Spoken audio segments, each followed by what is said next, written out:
Martial universe season 5 episode 3 की शुरुआत में हमें नेक्स्ट डे इंपीरियल किंग के साथ साथ पांचों कैंडिडेट्स को दिखाया जाता है, जहाँ पे इंपीरियल किंग पांचों कैंडिडेट्स से कहता है ये जो एंशियंट बैटलफील्ड है काफी एंशियंट टाइम से चलता आ रहा है। इसके अंदर काउंटलेस ट्रेजर के साथ साथ कई सारे एंशियंट इनहेरिटेंस भी मौजूद है। पर इसके बाद ये चीज सुपर सेट की नजर में पड़ता है, जो कि इन लोगों ने कई सारे सुपर सेट एक साथ मिलकर इस एंशियंट बैटलफील्ड को 100 डायनेस्टी और में बदल दिया। और इन 100 डायनेस्टी के अंदर हमारी जो ग्रेट युआन डायनेस्टी ये काफी कमजोर माना जाता है। पर तुम सभी कैंडिडेट्स अगर एक साथ मिलकर काम करो तो शायद से तुम लोग यहाँ पे सरवाइव करने में भी कामयाब हो जाओ। अब टाइम आ चुका है कि तुम सबको 100 डायनेस्टी और के लिए भेजा जाए। ये सुनने की बात सभी सेक्ट लीडर्स अपने अपने डिसाइपल को मोटिवेट कर रहा होता है। पर सेक्ट लीडर लिंग फेंग, लिंग लेंगटेंग और लिंग डोंग से कहता है वहाँ पे पहुँचने की बात तुम दोनों को अपनी पर्सनल मैटर्स को लेकर उसके अंदर फाइट करने की जरूरत नहीं है, वहाँ पे एक दूसरे की मदद जरूर करना। ये सुनने की बात दोनों ही इसमें एग्री करता है। और फिर एम्परर प्रिंस मोलिंग से कहता है तुम याद रखना तुम इंपीरियल फैमिली से हो, इसकी वजह से तुम्हारे ऊपर जिम्मेदारी कुछ ज्यादा ही है। तुम इन सभी को अच्छे तरीके से लीड करते हुए वहाँ पे संभालना और जितना हो सके लिंगडोंग से अच्छी रिलेशन रखने की कोशिश जरूर से करना। 3 साल पहले लिंगडोंग लिंग लेंगटियन के सामने काफी मुश्किल से ही टिक पाता था, पर अब प्रेजेंट में होली स्पिरिट लेक के अंदर क्या हुआ वो तो तुम्हें पता ही है, क्योंकि इस सेक्ट के अंदर वही है जो कोई मुझे लगता है कि सबसे ज्यादा पावरफुल है। वही शायद से हमारी ग्रेट यान डायनेस्टी के अंदर कुछ बदलाव ला सकता है। ये सुनने की बात प्रिंस मोलिंग इसमें एग्री करता है। और फिर वही पे टेलीपोर्टेशन फॉर्मेशन भी एक्टिवेट हो जाता है, जहाँ पे सभी डिसाइपल है टेलीपोर्टेशन फॉर्मेशन के ऊपर जाकर खड़ा हो गया था। इंपीरियल किंग फिर से डिसाइपल से कहता है वहाँ पे जाने की बात टीम में वर्क करना है और एक दूसरे को तुम्हें हर हाल में प्रोटेक्ट करना है, क्योंकि वहाँ पे जो बीस्ट है वो भी काफी ज्यादा पावरफुल होते हैं। इसी के साथ साथ बाकी जो डायनेस्टीज के डिसाइपल है वो तुम्हारे ऊपर हमला करने की भी कोशिश कर सकते हैं। और फिर कुछ ही देर में वो लोग वहाँ से टेलीपोर्ट हो जाते हैं। उन्हें जाते हुए देखकर इंपीरियल किंग मन ही मन कहता है मैं बस यहाँ तक ही तुम्हारी मदद कर सकता था, आगे तुम लोग क्वालिफाइड हो पाओगे या नहीं ये तुम लोगों की लाख के ऊपर डिपेंड करता है। अब यहाँ से सीन शिफ्ट होता है और हमें पांचों को दिखाया जाता है जो कि एंशियंट बैटलफील्ड के अंदर टेलीपोर्ट हो गए होते हैं, जहाँ पे एंशियंट बैटलफील्ड को देखकर तो वो लोग काफी खुश हो गए होते हैं। इसी के साथ साथ बारबेरियन किंग सेक्ट डिसाइपल कहने लगता है या में जो हवा के अंदर एलिमेंटल एनर्जी वो काफी ज्यादा स्ट्रॉन्ग है, सही में ये एंशियंट बैटलफील्ड कहने के लायक है। पर तभी लिंगडोंग की नजर में एक काफी बड़ा पैलेस पर जाता है जो कि बादलों के अंदर ढका हुआ था। इस वजह से वो तुरंत ही इसके बारे में प्रिंस से पूछता है, तो प्रिंस मोलिंग कहता है वहाँ पे हम प्रेजेंट में नहीं पहुँच सकते,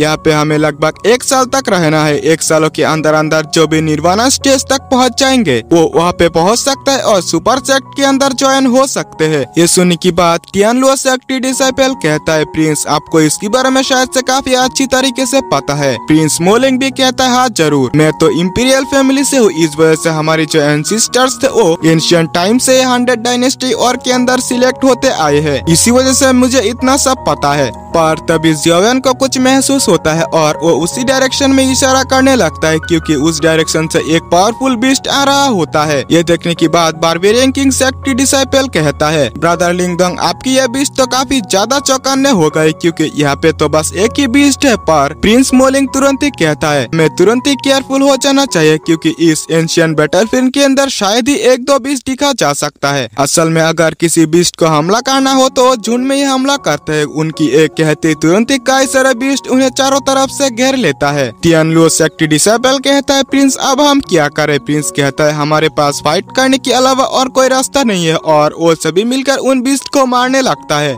ये सभी बीस्ट ज्यादा पावरफुल नहीं होता, इस वजह से वो सभी एक साथ मिलकर काफी इजीली इन बीस्ट को हरा रहा होता है। लिंगडोंग अपनी हेवनली पिलर टेक्निक का इस्तेमाल करते इन बीस्ट के ऊपर हमला करता है। फाइनली कुछ ही देर में वो सभी एक साथ मिलकर इन बीस्ट को मारने में भी कामयाब हो जाता है। इसी के साथ साथ हम लिंगडोंग को देखते हैं जो कि बीस्ट को मारने की बाद उन बीस्ट की एसेंस कोर को इकट्ठा करने की कोशिश करता है, जहाँ पे ऐसा करते वो एसेंस तुरंत ही एक निर्वाणा पिल में बदल गए थे। ये देखने की बाद लिंगडोंग तो काफी खुश हो गया होता है। इसी के साथ साथ खुश होते हुए बारबेरियन किंग सेक्ट डिसाइपल कहता है ये तो काफी आसान काम है, एंशिएंट बैटलफील्ड के अंदर बीस्ट को मारना और निर्वाणा पिल को इकट्ठा करना। प्रिंस मोलिंग कहता है कि तुम्हें इतना भी ज्यादा खुश होने की जरूरत नहीं है, क्योंकि खतरा अभी भी बाकी है। एंशिएंट बैटलफील्ड के अंदर असल में दिन में एलिमेंटल एनर्जी काफी ज्यादा होता है। इसी के साथ साथ किसी कल्टीवेटर को कल्टीवेशन करने में भी काफी हेल्प होता है। पर रात में इसका उल्टा है पूरी तरीके से, क्योंकि ये जो एलिमेंटल एनर्जी है वो रात में पूरी तरीके से बदल जाता है किलिंग एनर्जी में। इसका उल्टा इफेक्ट इन बीस्टों के ऊपर पड़ता है, जो कि दिन में तो काफी ज्यादा कमजोर होता है, पर रात होते ही ये काफी ज्यादा पावरफुल हो जाता है। और इसी के साथ साथ एक किलिंग एनर्जी यहाँ पे मौजूद कल्टीवेटर्स की जो पावर है उसे काफी ज्यादा सप्रेस कर देता है, यानी कि रात होने की बाद हमारी मौत तो निश्चित है। तियानलो सेक्टी डिसाइपल कहता है, पर प्रिंस अब हम क्या करें? मोलिंग कहता है, हमें रात होने से पहले जल्द से जल्द किसी सेफ प्लेस को ढूंढना होगा ताकि हम इस रात को यहाँ पे गुजार सके। और वो पांचों ही तुरंत इसकी तलाश में निकल पड़ता है। काफी ढूंढने की बात रात होने से पहले उन लोगों की नजर में एक सिटी पड़ता है जो कि काफी दूरी पर था, पर वो लोग चाहे तो इस सिटी के अंदर रात गुजार सकता था। इस वजह से वो लोग तुरंत ही उसकी ओर निकल पड़ता है और फिर यहाँ से सीन शिफ्ट होता है और हमें उसी सिटी के सामने दिखाया जाता है जहाँ पे कई सारे डिसाइपल इन सिटी के अंदर घुसने की कोशिश कर रहा था, पर होली लाइट डायनेस्टी के जो डिसाइपल है उन लोगों को रोक रहा था। वो डिसाइपल कहने लगता है, ये सिटी हमारी होली लाइट डायनेस्टी से रिलेटेड है, इस वजह से यहाँ पे अगर तुम लोगों को घुसना है तो इसके बदले में तुम्हें 10 निर्वाणा पिल्स को देना होगा। पर वहाँ पे मौजूद डिसाइपल इस बात को नहीं मानता और उन लोगों के खिलाफ फाइट करने की कोशिश करता है। वो लोग वहाँ पे हमला कर पाता, वहीं पे एक और डिसाइपल आ जाता है जिसका नाम सीनियर ब्रदर जिन होता है और वो काफी क्रूएल तरीके से उन सभी डिसाइपल को वहीं पे किल कर देता है। ये देखने की बात लिंगडोंग भी काफी शॉक हो जाता है कि डिसाइपल्स को इस तरह से कौन किल करता है। सीनियर ब्रदर जिन बाकी बसे हुए डिसाइपल से कहता है, अगर तुम्हें होली लाइट डायनेस्टी की इस सिटी के अंदर एंटर करना है तो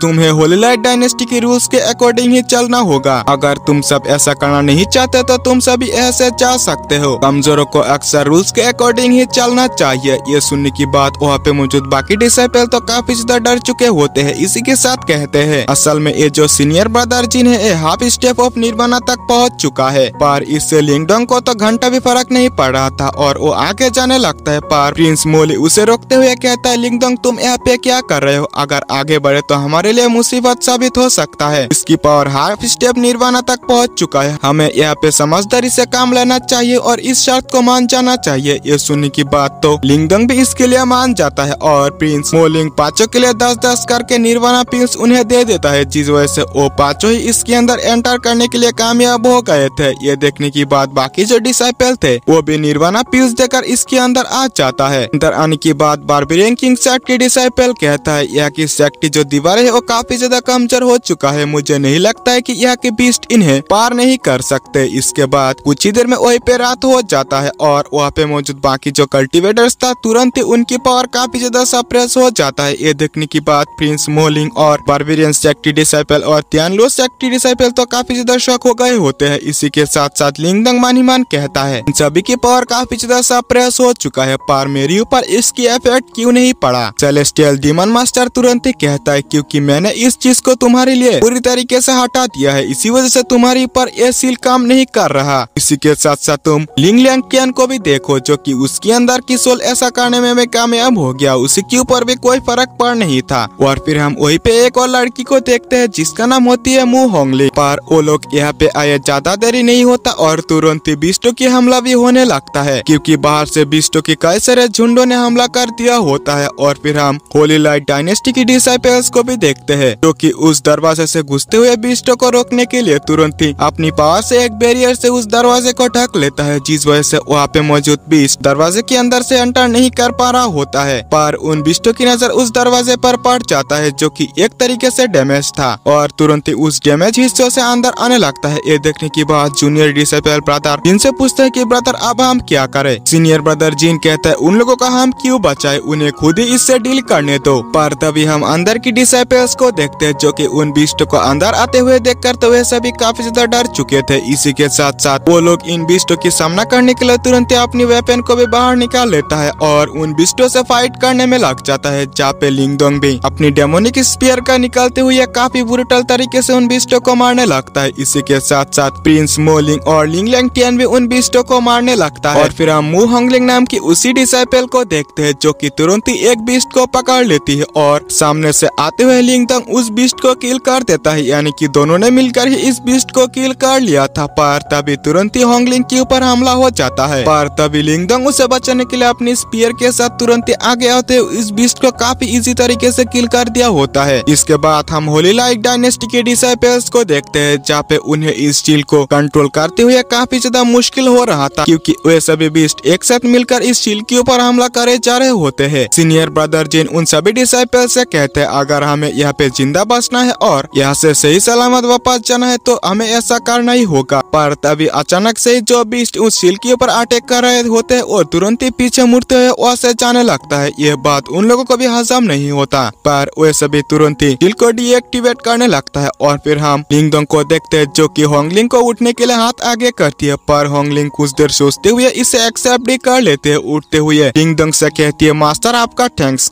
क्योंकि अगर आप आज मेरी जान ना बचाए होते तो शायद से मैं यहाँ पे जिंदा बचती। लिंगडोंग कहता है कि तुम्हें थैंक्स करने की कोई जरूरत नहीं है, फिलहाल के लिए मिस आपको टाइम वेस्ट नहीं करना चाहिए और तुरंत इन निर्वाणा पिल्स को इकट्ठा करना चाहिए। ये सुनने के बाद ही वहाँ पे मौजूद सभी निर्वाणा पिल्स को इकट्ठा करने में लग जाता है। इस बार उन सभी को काफी ज्यादा फायदा हुआ था, पर तभी होली लाइट डायनेस्टी की डिसाइपल उन सबको घेर लेता है और कहने लगता है, यहाँ पे आज तुम लोगों ने जितना भी निर्वाणा पिल्स को इकट्ठा किए होंगे उनमें से आधे हिस्से तुरंत ही हमें देने होंगे। पर तभी वहाँ पे मौजूद बाकी वॉरियर्स कहते हैं कि हम तुम्हें इनकी आधा हिस्सा क्यों दे, क्योंकि हम लोगों ने मिलकर इन बीस्टों को किल किया है, ना कि तुम लोगों ने। सीनियर ब्रदर जिन कहता है, अगर हम मेन गेट के अंदर प्रोटेक्शन शील्ड को एक्टिवेट ना करते तो शायद से ही तुम लोग यहाँ पे जिंदा बच पाते और ऐसा कर पाते। इस वजह से तुमको इन रूल्स को ब्रेक करना नहीं चाहिए। पर तभी लिंगडोंग गुस्से में आके आते हुए कहता है, असल में तुम सभी हो जो सबसे पहले कर इस सिटी पर कब्जा किया। इसी के साथ साथ यहाँ पे सिटी के अंदर घुसने देने के लिए हमसे पिल्स भी लिया और तुम लोगों ने एक प्रोटेक्शन शील्ड भी क्रिएट किया, जो कि पूरी तरीके से बीस्ट को रोकने में नाकामयाब रहा। उल्टा ही इसके अंदर बीस्ट घुसे आए। क्या तुम्हें लगता है कि हमें इन शील्ड की जरूरत था? अगर तुम इस सिटी के अंदर कब्जा ना करते तो तुम्हारी बिना भी हम ऐसा कर सकते थे। ये सुनने की बात तो सीनियर ब्रदर जिन काफी ज्यादा गुस्सा हो गए होते हैं और वो लिंगडोंग से कहता है, ली ब्रदर लिंगडोंग, तुम शायद से यहाँ पे मुसीबत खड़े करने की कोशिश कर रहे हो। और इसी के साथ साथ वो तुरंत ही लिंगडोंग के ऊपर एनर्जी से हमला कर देता है। लिंगडोंग भी अपनी एनर्जी को एक्टिवेट करते हैं, तुरंत ही उसके हमले को रोकते हुए कहता है, सीनियर ब्रदर जिन, क्या आपको लगता है कि मैं आपके सामने घुटने टेक दूंगा? और वो अपनी काफी ज्यादा एनर्जी का इस्तेमाल करते हुए तुरंत ही उन्हें पीछे कर देता है। ये देखने की बात तो सीनियर ब्रदर जिन गुस्से में फाइट करने के लिए अपने स्पीयर को भी बाहर निकाल लिया होता है, पर तभी एक डिसाइपल तुरंत ही वहाँ पे आते हुए कहता है, सीनियर असल में बाहर फिर से बीस्टों ने हमला कर दिया। इस बार जो बीस्ट है वो काफी ज्यादा मात्रा में है। ये सुनने की बात सीनियर ब्रदर जिन बाकी डिसाइपल से कहता है, तुरंत ही गेट के पास चलो। और वो लोग तुरंत ही गेट को गार्ड करने के लिए चले जाते हैं। पर तभी बाकी डिसाइपल्स डरते हुए कहता है, क्या हमें यहाँ से भाग जाना चाहिए? ये सुनने की बात लिंगडोंग तुरंत ही कहता है, नहीं, हम ऐसा कभी भी नहीं कर सकते। अगर हम यहाँ से भागने की कोशिश करें तो इन बीस्टों के झुंड में हम सभी ही मारे जाएंगे। हमें खुद पर ही भरोसा करना होगा। प्रिंस मोलिंग उन सबको समझाते हुए कहता है, अगर चिड़िया की घोंसला एक बार नीचे गिर जाते हैं तो उनमें से एक भी अंडा सही सलामत नहीं होता। इस वजह से अगर हम सिटी के अंदर से बाहर गए तो शायद ही हम लोग जिंदा बच पाए। हमें यहाँ पे रहते हुए सिटी की गार्ड करना है। पर तभी होंगलिंग भी लिंगडोंग के पास आकर कहने लगती है, मुझे ब्रदर लिंगडोंग की बातों में एग्री है और मुझे लगता है कि हम सबको लिंगडोंग की बातों पर एग्री करना चाहिए। ये सुनने की बात लिंगडोंग भी इसमें एग्री करता है और तुरंत ही उन सबको लेकर सिटी की गेट की ओर जाने लगता है। और फिर यहाँ से सीन शिफ्ट होता है और हम सिटी की बाहर देखते हैं, जहाँ पे इस बार बीस्टों की मात्रा काफी ज्यादा में होता है। ये देखने की बात तो होली लाइट डायनेस्टी की डिसाइपल तो काफी ज्यादा रह चुके होते हैं। पर तभी वही पे लिंगडोंग की ग्रुप भी पहुंच जाता है। ब्रदर जिन उन सब से कहता है, तुम लोग यहाँ पे आ ही चुके हो तो शायद से तुम लोगों ने अपना मन बदल लिया होगा। इस बार अगर तुम लोगों ने इन बीस्टों को रोकने के लिए हमारी होली लाइट डायनेस्टी की हेल्प करते हो तो तुम लोगों ने जिन बीस्ट कोर को हासिल किया है वो तुम लोगों से नहीं लिया जाएगा। ये सुनने की बात लिंगडोंग कहता है, तुम लोग अगर ऐसा कह रहे हैं तुम्हारे पास इन्हें रोकने की कोई रास्ता मौजूद होना चाहिए। ये सुनने की बात सीनियर ब्रदर जिन फिर से कहता है, असल में इस सिटी के अंदर 3 गेट मौजूद है। अगर 3 गेटों को एक साथ गार्ड किया जाए तो शायद से हम इस डिजास्टर से बचने में भी कामयाब हो जाए। पर लिंगडोंग कहता है, आखिरकार हम लोग तुम्हारी मदद क्यों करें, कि दोनों गेट काफी ज्यादा टूटा हुआ है। सबसे एंड गेट ही जैसे तैसे टिका हुआ है। बाकी 2 गेटों को गार्ड करने के लिए तुम्हें भी हमारी हेल्प करना होगा। ये सुनने की बात तो सीनियर ब्रदर जिन भी इसमें एग्री करता है और अपने कई सारे डिसाइपल को लिंगडोंग के साथ भेज देता है, जहाँ पे लिंगडोंग कहता है, हम 5 डिसाइपल पहली गेट को गार्ड करेंगे और बाकी जो डिसाइपल है सेकंड गेट को गार्ड करेंगे। पर होंगलिंग कहती है, मैं ब्रदर लिंगडोंग के साथ जाना